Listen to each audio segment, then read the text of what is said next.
Hello, this is Dr. Mark Hamilton, a facial plastic surgeon here in Indianapolis, and today we're talking about what works and what doesn't work in hair restoration.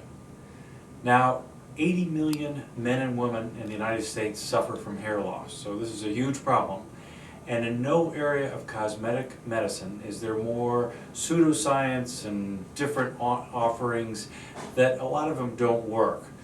And as a consumer and patient, it's very hard to tell where to turn and what to try. So let's talk a little bit first about what we know does work. There are two non-surgical treatments that have a proven track record for treating hair loss. And these two are Propecia, or finasteride, and Rogaine. Both have been around for several years, have studies, and are approved by the FDA. Rogaine, for most patients, is a little bit of a challenge, but for those who do stick with it, results can be seen.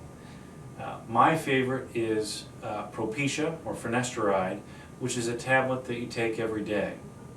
Now, only men can take it, but 9 out of 10 men who do take it, at the very least, keep their hair, if not regrow hair.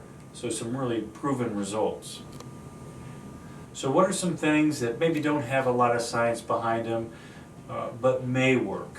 Probably the top of my list is Biotin, which is a supplement that you can get over the counter. And for many patients who have temporary hair shedding or notice a thinning of their hair, this can be a nice start to treating hair loss.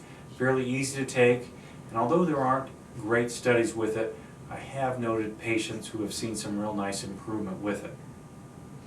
Some other newer techniques which are getting a lot of press, but maybe not a lot of great science, are low-level light therapy and PRP, or platelet-rich plasma.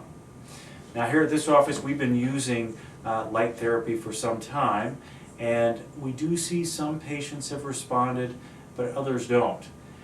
So I think this is a technique that we're still trying to figure out. Patients who may be good responders are typically women, who typically aren't great hair transplant patients, who have diffuse thinning, and would like to improve the thickness and increase the volume of their hair. I think in those patients, if they're committed, a good percentage of them will see some improvement with light therapy. Platelet-rich plasma is something that we have not done here, partly because the studies are so new, and some studies show that there is benefit from platelet-rich plasma, others really don't show much benefit. So that's something that time will have to tell us, and until we know better, we're holding off on that. So what about proven surgical techniques? Well, hair transplantation is the one technique that we've been doing for decades now that is proven to provide results.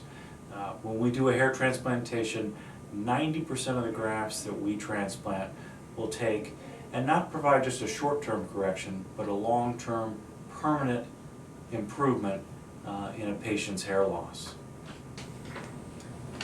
So what about the rest of the things that you see out there, whether in your pharmacy or on television? Well, the important point to remember is that this is an area where the buyer really needs to be aware.